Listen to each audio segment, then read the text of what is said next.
All right, hi, welcome back. Gonna do the Daily 13, wherever one that is today. And let's see, I think that's the last thing I gotta do.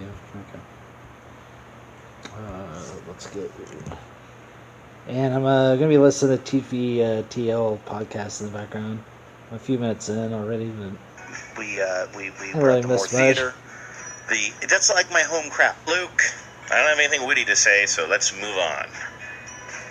Unless that's Well, I'd like witty. to talk about my complicated relationship with the crowd at recordings of the public radio quiz show Wait, Wait, Don't Tell Me. Okay, let's begin with that. So, last night was a fun time. We were at the Moore Theater. That's like my home crowd. It's Seattle, Washington. It's where I'm from. And if there's anywhere, I would not call myself in any way a well-known media personality. But if there's anywhere where there's the greatest chance that someone will be marginally aware of the radio jobs I've had, it's probably in Seattle. It's probably at the Moore Theater. And so I knew it would be a fun crowd. I knew that they would be receptive to the Luke Burbank experience, which is what I've now started to call it when I'm on stage. And when you're at home, which is annoying to your wife, of course. That's my wife. That's true. It is annoying. So when I come out on stage, some years ago, people would say Luke, which is just like a really common thing if you go to any sports type of event. If there's somebody whose name can be drawn out like that, it's kind of a fun thing to do. Last night, though, it was, I don't know how many people the Moore Theater holds. I'm going to guess and say 1,500 or something.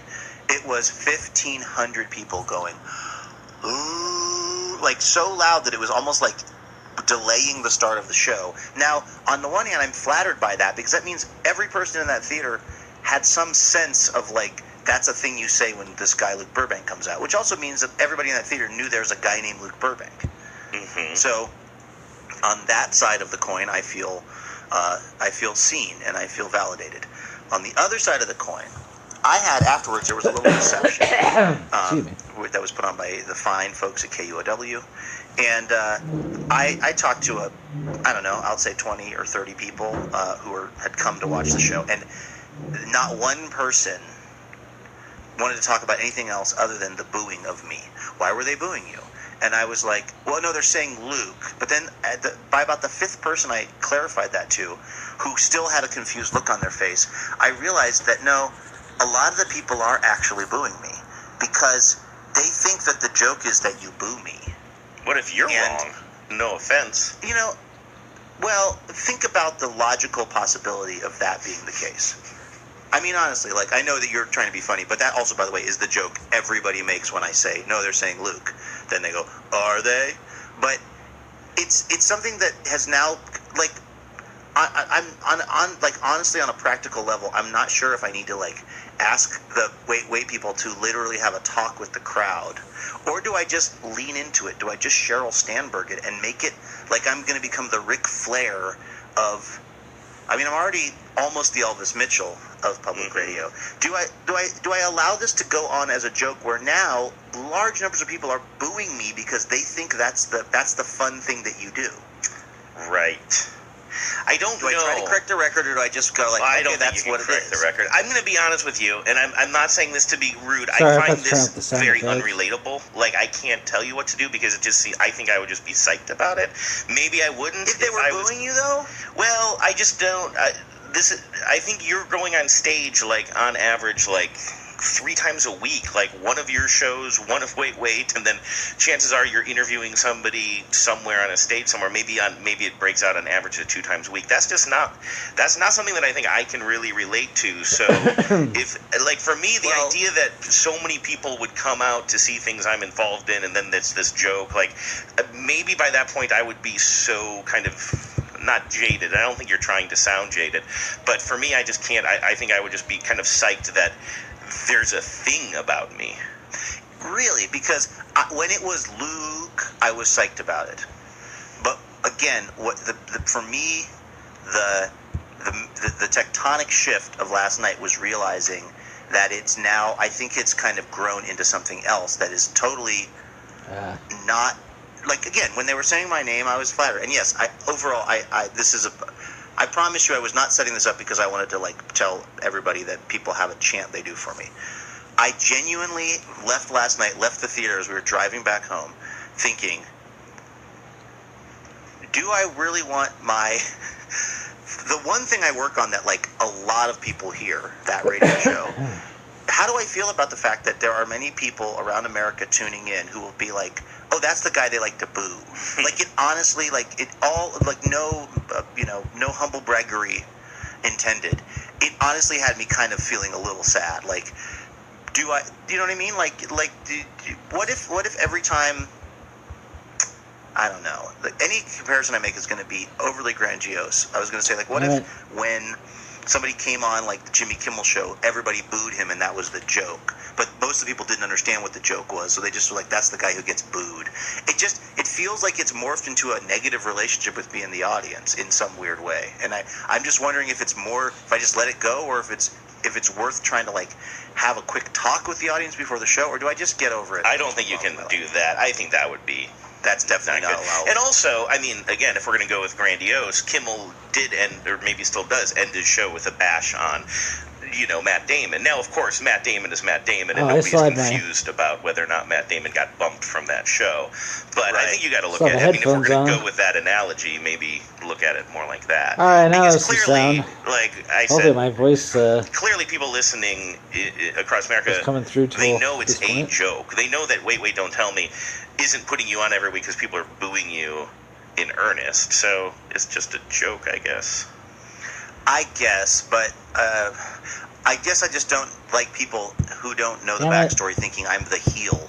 Mm-hmm. Like, it does feel very pro wrestling to me now. Like, that's the, it's almost like this is a very weird comparison to make, and there's like a total of 5 people that will get the reference. But there's a jeweler in, I believe he's in Philadelphia. Oh, I wish this and out just his name is Steven 10%. Singer, and he advertises on the Stern Show.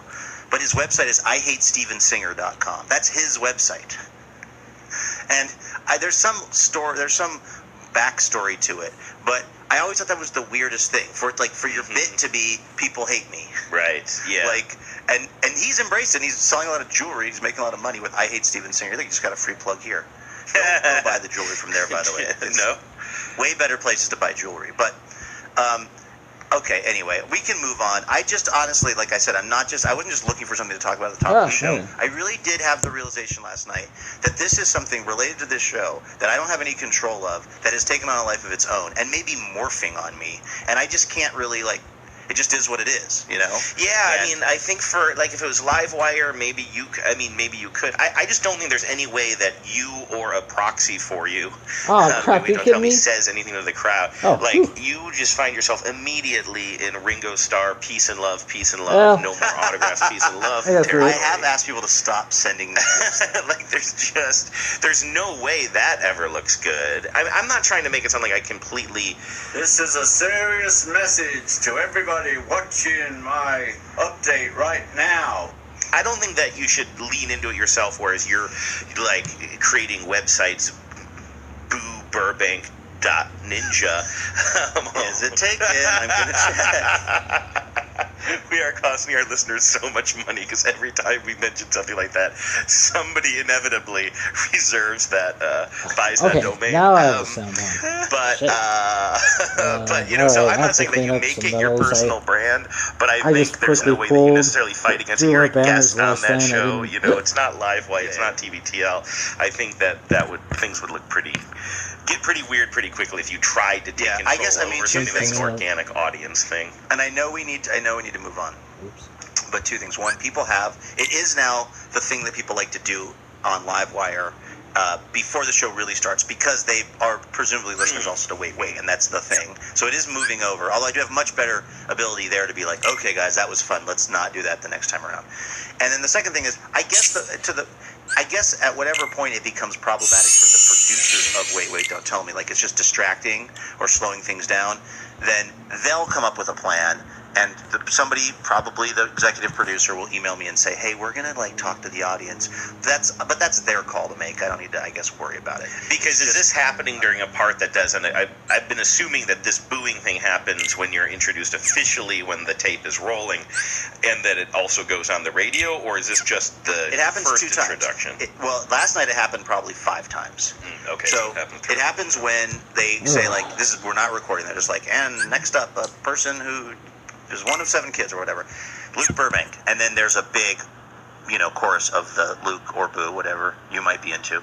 Then at the top of the show, when we're recording, they say, Peter's like, "Let me introduce you to your panel," and says my name. That was a big Boo or Luke moment. And then it got to the point where there was a couple of times when when we'd be coming back from the break. And again, this is Seattle. This isn't happening. I'm going to be on the panel that does the show in Austin. I don't think it's going to happen in Austin like it was happening in Seattle. And now, I know you didn't say this to make me feel bad, but I do. Now I am very much feeling like this is not a relatable conversation. I was just being honest. I didn't want to. I really didn't want to be cruel, but it's just really hard for me to put myself there. It's just like this sounds awful. Like I'm just trying to dig in. But part of me is like, well, that's nice. It was nice to me when they were saying Luke. Right. And I don't think they're booing me because they don't like me. I think they're booing me because they're misunderstanding what they think is an inside joke.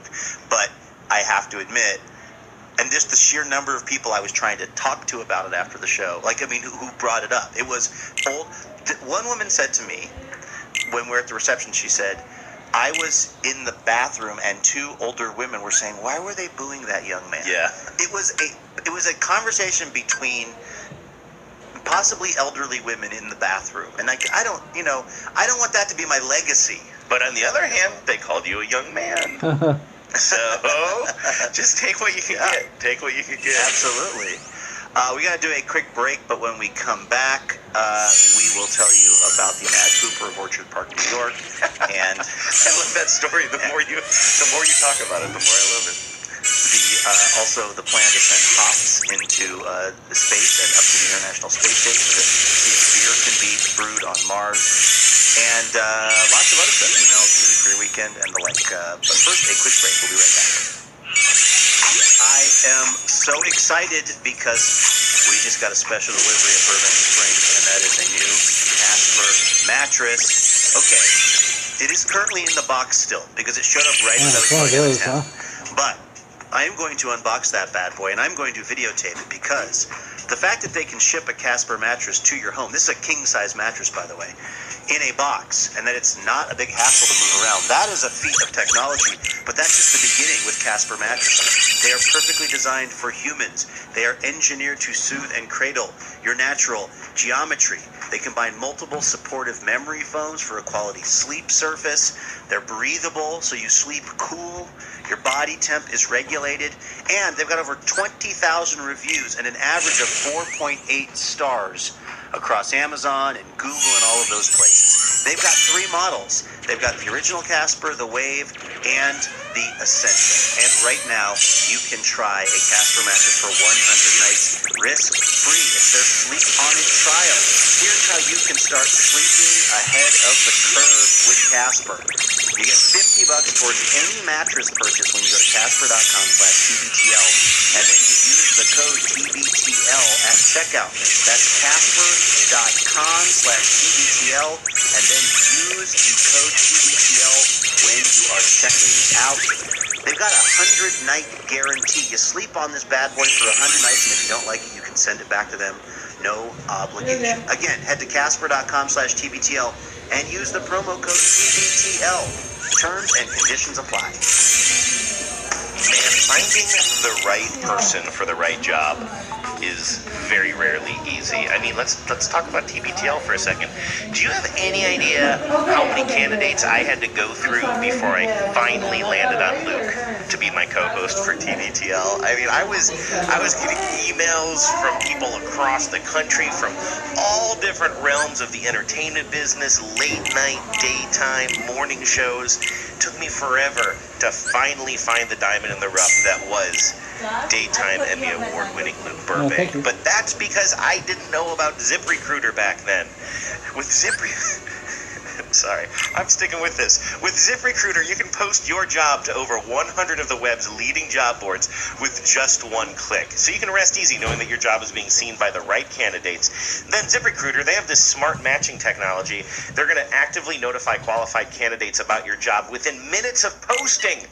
So you're going to receive the best possible matches. That's probably why 80% of employers who post on ZipRecruiter get a quality candidate through the site in just one day. What did you think I was going to say there? A month? A week? No, just one day. I want you to try it for free. You can post your job for free to ZipRecruiter.com/TBTL. Give it a shot.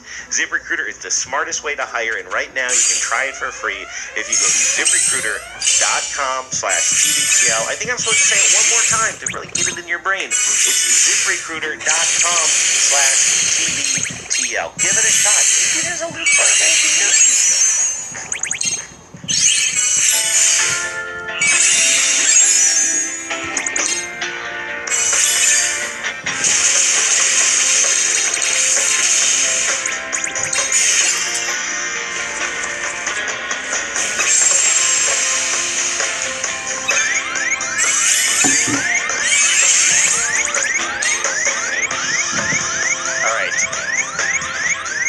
Andrew, I feel like I really dominated that. Okay, I feel so bad. I was being so but instead of yes and. No. I got nothing funny to say, and your story is unbelievable. Hey, everybody, you can rent a sidekick. I'm happy to do it with anybody. I'm a real pleasure to work with. He's the longest running no bro of the program. I gotta say though, my favorite new part of the show is playing that music. Like I know You're finally getting. I just love it. Finally getting to pursue your real dreams of being a music DJ. It also just feels very commercial radio-y. Like when I'm listening to when I'm listening to a sports radio show in a different city, every now and then I'll stumble on one and they're just popping in with whatever. Just whatever. Because the lyrics maybe not, who cares? Just grab one. I just really love that. So anyway, I think really goes with that is Coast to Coast AM, which I was listening to last night as we were driving home, as Carrie had conked out and David had conked out, my actual brother, and I was just, there's this stretch of I-5 from, I'm not super great with geography, but I'll say it's probably like a 3 or 4 mile stretch. And it goes from like a little north of Stanwood up to almost Burlington, and it has like been repaved, so it's totally silent when you're driving on it. And I look forward to this section of the drive the most. And I'm just we're just gliding along, and everybody's sleeping, and I'm relieved because people have stopped booing, and I'm listening to Coast to Coast. When the wheels are rolling on the quiet pavement, does it just sound like a concert? No, they're saying loop. Okay. I talk about the wheels are definitely saying loop. The wheels on the outside, loop. So, and it was a great night because it was like Coast to Coast was totally delivering on its batshit craziness. Yeah. Like sometimes I'll turn it on. Like to me, the best show, the more out there it is, the better it is. Sometimes I'll turn it on. It's just someone talking about like how to store potable water or something. You know what I mean? It'll be something that's kind of more practical and rooted in the actual world. I mean, granted, it's Sorry. So yeah, I'm just gonna pad this video out a little bit, spawn my bosses so I can do all my daily missions, and then after that I'll probably clean up some of my medals. If you want to keep on watching, I'm gonna keep playing the podcast. Otherwise, have a good day. on the idea that there's going to be some kind of world crisis and you're going to be in your basement eating shelf-stable food and drinking water that you've somehow sanitized yourself. Thank you, Obama. Thank you, indeed. Did you vote for Hussein Obama? What is that drop? And where is that from, by the way? That's from Orange is the New Black. Can I see if I can find it really quickly here? What did she say? Like, do you eat at restaurants? What do you believe in? You believe in Hussein Obama? Electric cars and Shakespeare books, and do you go out to eat to restaurants? That was like a Parker Posey character. Yes. But anyway, I was driving home last night listening to some premium coast to coast. Even though George Norrie is basically the worst, there's just enough else to love about that show, including the fact that they at some point always come in with "Don't Fear the Reaper" by Blue Oyster Cult. At some point during the show, it's not like a regular benchmark. It's a just very like, regular. Yeah, it's on a list of like. They come in. They'll come in with some like I want to say it's like Zamfir. They come in with they love to come in with the kind of pan flute type of deal. They'll come in with some. They'll occasionally come in with some sort of Giorgio Moroder stuff, which is actually hip again. And then you'll get some Kansas Dust in the Wind. But they just let them. They let the songs play, and they let the lyrics happen, and I find that oddly charming as well. Zamfir, I was not familiar. So that's the Zamfir's on the Kill Bill soundtrack. That's a band. That's a '70s band. Is it? I thought Zamfir was like I always identified that with a guy who played like a pan flute of Zamfir, but I could be wrong about that. But Zamfir is the artist, right? So this is The Lonely Shepherd by Zamfir, which was in the Kill Bill, but I could hear that. Let's bump in with this tomorrow. I feel like we really have to learn karate though. I want the bow staff. Can I play you? Let me play you a little bit of the actual Coast to Coast AM. Oh, this is the closing theme song. Excuse me. Okay, let me put this is the opening theme song.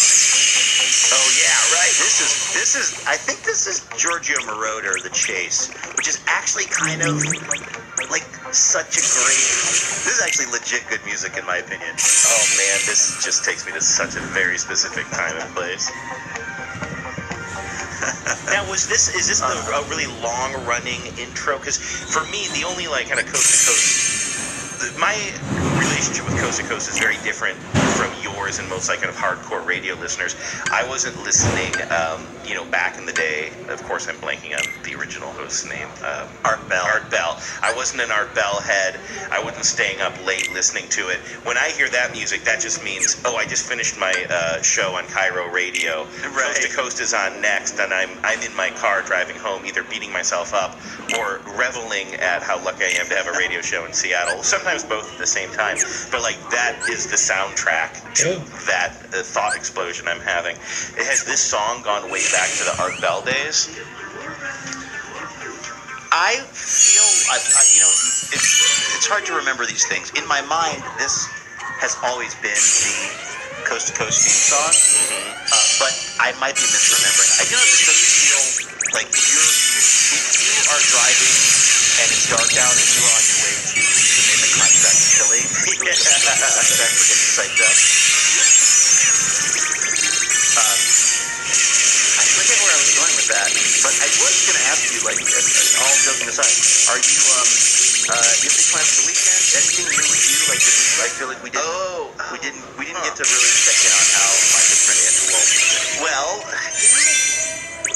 couple of things. I am doing something tomorrow that is kind of unlike me, which is waking up before 9 a.m. on a Saturday, but it's not super exciting. She works for an organization, you know this, Genevieve she's on the board of an organization that gives support to women and children who have been abused or are trying to get out of an abusive home, stuff like that. So a big part of being on a board like that is kind of having fundraising events, and so Genevieve is kind of co-organizing a brunch at somebody's house tomorrow, and this is me just saying what a great boyfriend I am, because Genevieve. Yeah. But actually, you know what? Okay, maybe I can make this a little bit interesting and self-reflective. So, we think somebody stepped on Theo's paw. No. So Genevieve, I knew this thing was coming up for a while, and Genevieve told me about it. She said, "Hey, listen, I'm not going to ask you to come. If you want to, of course, you're invited, but I know that this is not exactly how you want to spend your Saturday mornings." I'm like, "Yeah, no, I'm not. I probably will pass on that. Thank you very much." And then I kind of forgot about it. Now it's this weekend, and Genevieve was kind of saying, I hope it's okay for me to say this publicly, but she was just a little bit in the back of her head, a little bit worried about turnout. She's hoping that enough people show up. I think this is maybe the first event that she's kind of been planning since she's been with this group. And so I said, well, listen, let me just, I'll come, just to have more people there and to support you. That's fine. And I'm not saying that to pat myself on the back or say I'm a hero. I think that is what anybody should do. I think that's very standard. If anything, I should have said I will come months ago. One more time. But I was thinking about it today, about how my attitude about going to this thing, about having to go to bed early on a Friday night, and I've been staying up way too late. I've been staying up to like 2:30, 3:30 almost every night this week. I need to get into better habits. So tonight, making sure that I'm going to bed probably like 5 hours earlier than usual so I can go to this thing. I think that I would be really grumpy about it if there was a tinge of being forced to do it. And that's a really bad quality of mine. Like, I get really like kind of stampy or stompy and kind of, whiny about things. We've talked about it on the show a lot. I was feeling kind of stampy and stompy about having Thanksgiving dinner, which ended up being at our house, which ended up being fantastic. But that's a bad trait of mine. You were the one that stepped on the cat. I was stampy and stompy. I'm stampy, he's stompy. Where's the cat? So anyway, it does show though when I'm like, these didn't pressure. She wasn't ever passive aggressive or anything. She said, if you want to come, come. Of course, I'd like to have you there, but honestly, there's no pressure. Like, you don't have to come to this early morning on a Saturday. And so I took her at her word for that, decided to pass on it, and then I realized, no, you know what, I should go. But because I came to that decision completely on my own and didn't feel any pressure, like, I'm completely fine with it. It's just something I'm going to do.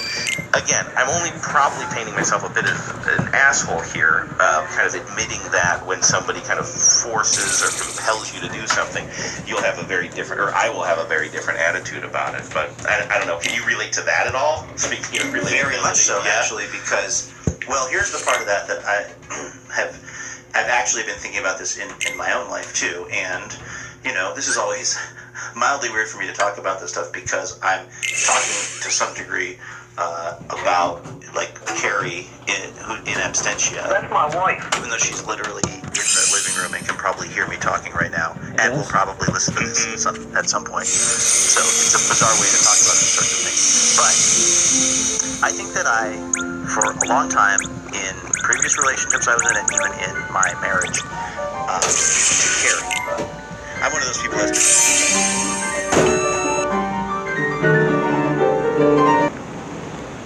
Alright, I think I'm done with that.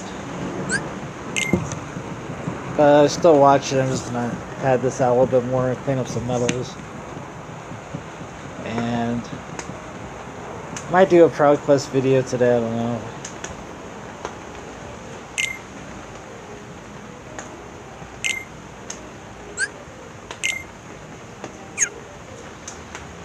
Alright, I'll back to it. More specific on which marriage I'm talking about. I'm one of those cool people. But I think for the longest time, if something, I didn't understand how important it is in a relationship to just go do shit with the other person, even if it's not interesting to you, and even if you don't serve a specific purpose at the thing. And I think for me it was because it was a way of just not doing stuff that I didn't feel like doing. But the math on it would be, well, why do we both need to go to the grocery store? You make a list, you go to the grocery store, you get the stuff, and I'll go somewhere, I'll go do the thing I want to do or that I think needs to be done, and we'll be really efficient. Because you'll be at the grocery store getting the stuff, and I'll be at the other place getting the thing, or, like, I just saw it purely as an question of efficiency. Like, why would two people go do a thing that really only needs one person? And the answer I've learned is because it's nice to be together. Because why the hell are you in a relationship if not to do things together, even things that don't necessarily need both people? And I will say that I think the happiness level in my relationship, in our relationship, has gone up tremendously since I realized, and that showing up and being a part of things makes a huge difference. It's being a team, right? And I don't want to get into saying that this is a male thing or a female thing, but I will just say that as a male, for the longest time, I was, in relationships with females, and oftentimes there were things that were going on that it never even occurred to me to want to be a part of, because I was just like, well, what am I going to do there? Or there's something else that sounds more fun to me. And since I've figured out that being around, and by the way, this is another thing, I've been on this a lot lately. I really admire many of the elements of that. Carrie's family and how they do things, and like they're just shower-uppers. People just show up for stuff, like and it's really a nice thing. And I mean, my mother-in-law was at the Wait Don't Tell Me last night, booing me, which hurt. But there, nonetheless. Anyway, so I'm sorry, I didn't mean to hijack what you were saying. No. Good decision. Very good decision to go to this tomorrow, and not to look at things. See, I'm going to take something nice and I'm going to turn it into something less nice. Not to look at these in any way as transactional. Not to say you do nice things for the person you love so they will be nice to you. Of course, because that's a terrible cycle to get into. But that being said, to just get up early on a Saturday morning and go do something that is important to the person you love, that is something that really does pay some dividends. Not that's why you're doing it, but my experience has been, it's amazing. It's amazing how well everybody gets along when both people are trying to think about the other person and their needs and wants. It really goes a long way. Yeah, or I think I think in my could case use that too. magician banner too. Sound heroic, but I think it also pays off some dividends as well. Like I think that I don't think that's how dividends work, but you know, you don't just do it because you think, oh well, in the future this will pay off, but you think about all of the times that and all of the things that your partner's done for you over time. That's the next level, which I think I may be getting in the neighborhood of. I'm not there yet, but like to me, okay, so level 1 of relationship stuff is you're mostly just thinking about yourself and what it is you want to be doing or not doing in any one particular moment. And then level 2 is you start to really understand that the other person has hopes and dreams and needs and wants, and they are, of course, an individual person with all those things going on. And so you start to identify that you need to do things even if you don't want to do them, because that's part of being in a relationship. But you're doing it, at least if I'm talking about myself, kind of to get an outcome. Like, well, I'll do this because then this other thing will happen, or it will keep the peace. And then level 3 is like, no, I just want to do this stuff because I love this person. Mm-hmm. And like, it's not even about getting a payoff. I'm not saying I always do that, but I'm saying that's something that literally had never occurred to me before, which possibly makes me a sociopath. Like, no joke. You're a recovering sociopath. I really think that I looked at so much of what happened in the relationships that I was in before this one, and again, I'll say even into this one, as very transactional. Like, I will do this so that this other thing will happen, or so that this other thing won't happen, right?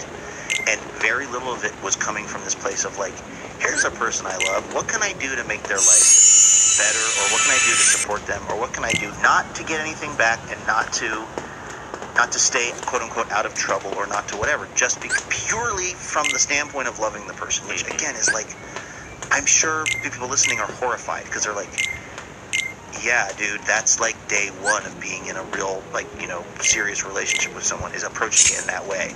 It's amazing to me that it took me as long in my life as it did to even get hip to that idea.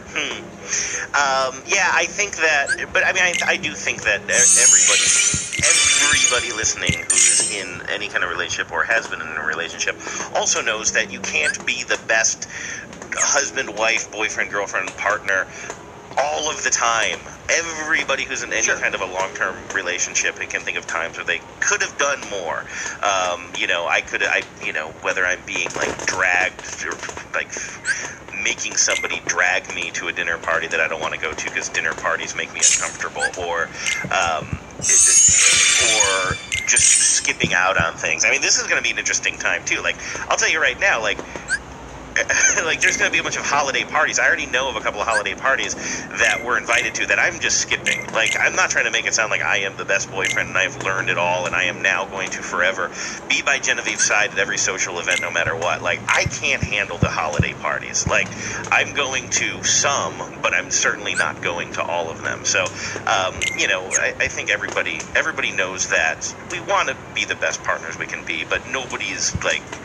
And for some people, it might not be about social events. Some people love social events. They don't have an aversion to it the way I do, or you might have an aversion to certain things to go do with Carrie. But whatever your weakness is, you got to give the other person some flexibility too, I think.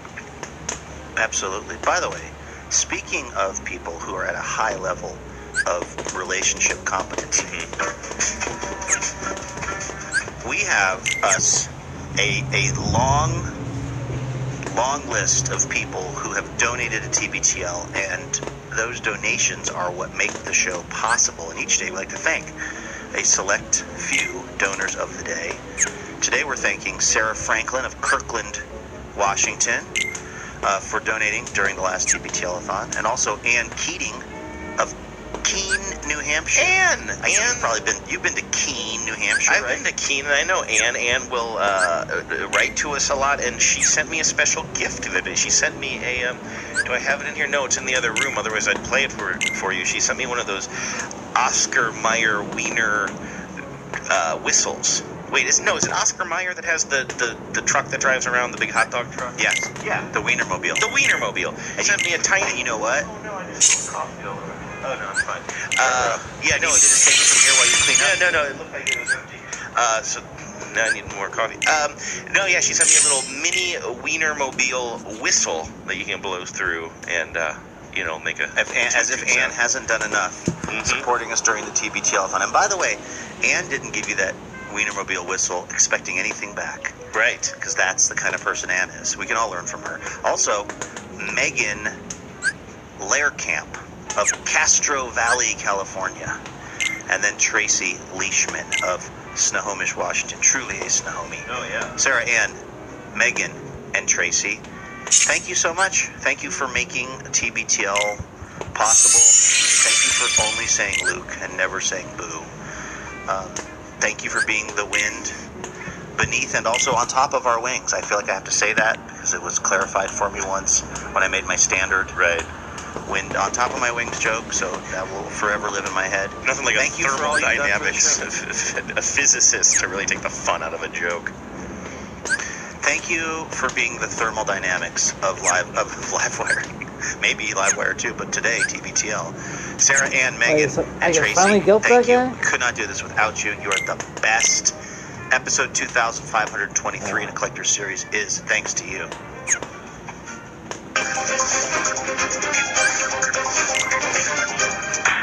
Hello and welcome to Top Story.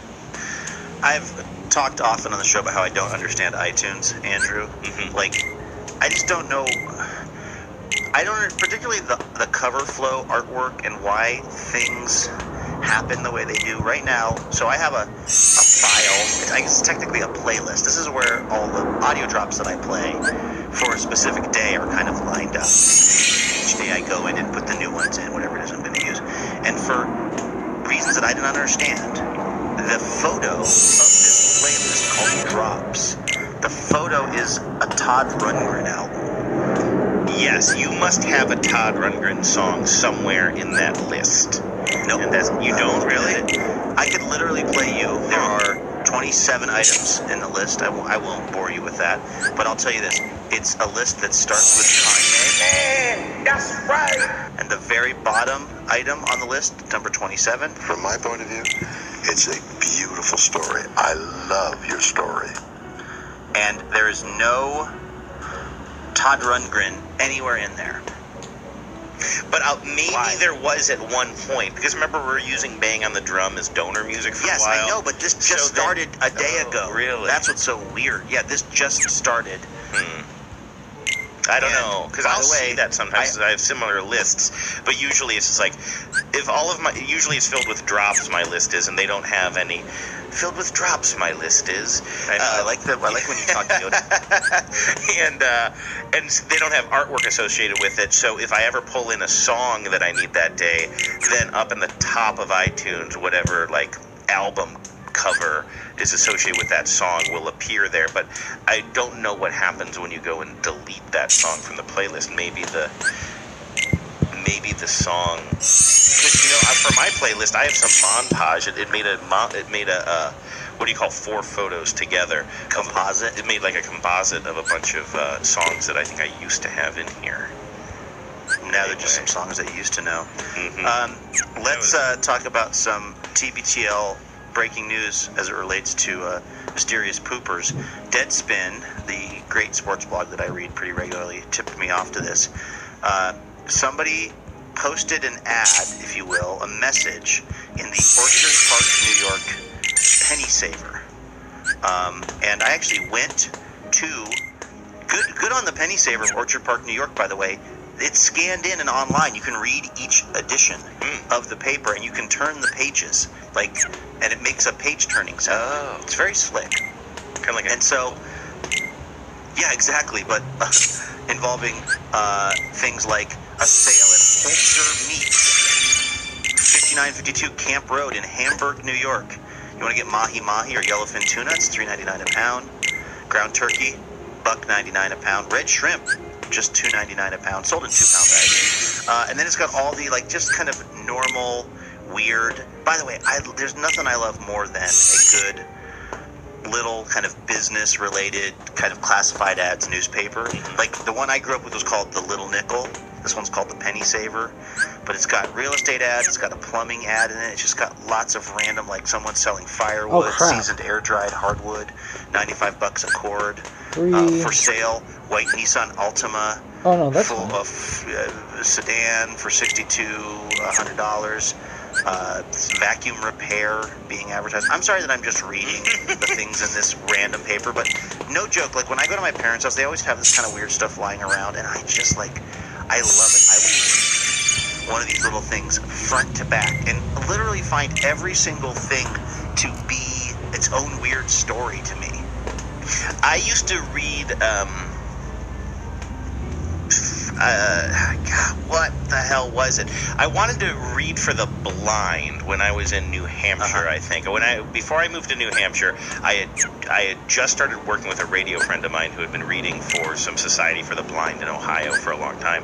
And I'm going to say it wasn't entirely a selfless thing. I thought it would be kind of an interesting way to, because I was very young in radio behind the scenes, but I thought it wouldn't be a bad idea to just be comfortable reading into a microphone. And so my buddy Joe, who was my boss, he was reading the New Yorker. Every week I think he read the New Yorker front to cover. And he said one of the interesting things is you can't edit out every stumble. You got to just be comfortable with the fact that you're going to be reading and stumbling at times and just keep going. So anyway, that seemed like a cool kind of thing for me to try. So then I moved to New Hampshire, and they didn't really have the system set up the way they had it in Cleveland. So I kind of volunteered, and they found stuff for me to do, and I found myself reading some sort of agricultural version of this thing that you're reading now. There were some articles in there, but then I would read the classified ads like tractor for sale, fair condition, 1978 Kubota. Is that a thing? Yeah, sure. Very much a thing. And you would just you read the best, $4,000 or best offer. I don't know how much I obviously didn't retain any of it. You would say snow plowing, affordable, reliable services, fully insured. Then you would say Sharon Zelinki sells homes, lots of them. Interest rates are really low. You're not making that up. No, those are just literally ads in the penny saver. But yours were about basically agriculture and livestock and farming. I loved it. I really did. There's just something about it. I thought the end of the story loved. was going to be that you felt like you didn't know what you were talking about, or it was weird, but you enjoyed that kind of really specific language around this kind of farming and agriculture. I think I just got a kick out of it the same way you get a kick out of this. The way it's these little parts of our culture that are still just very, very basic and not internet-y, and communities. Yes. There's whole worlds out there that we don't know about because the farmers aren't on Twitter, or these farmers aren't on Twitter selling their tractors. They're just in very rural New Hampshire. And again, this was also in 2002 or whatever. But yeah, no, there's just something. What's the word?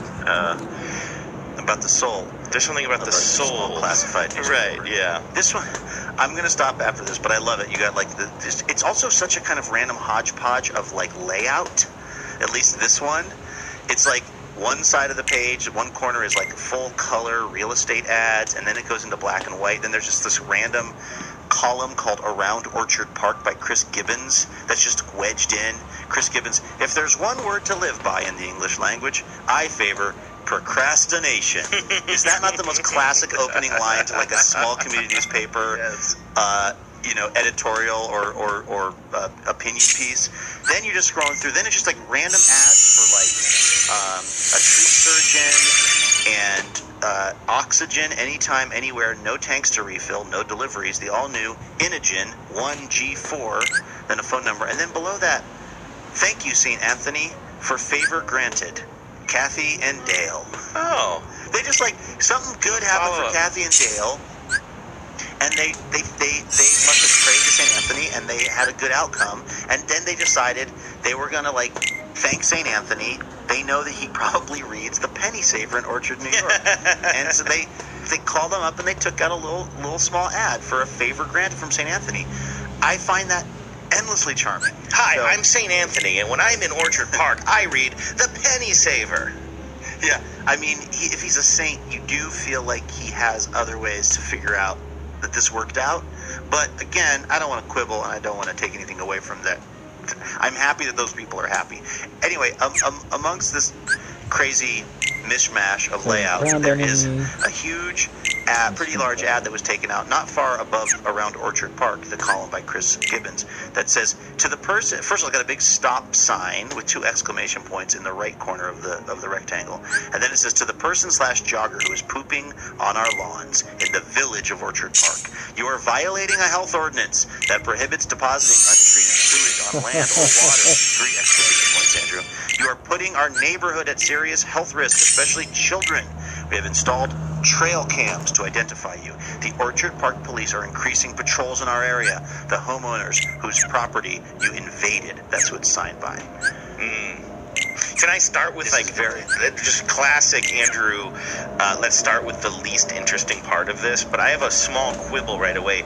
You're paying by the word, probably. Why do you have to say the person's? Okay, well, if you're still watching, I'm going to call it a video, so have a good day. Bye.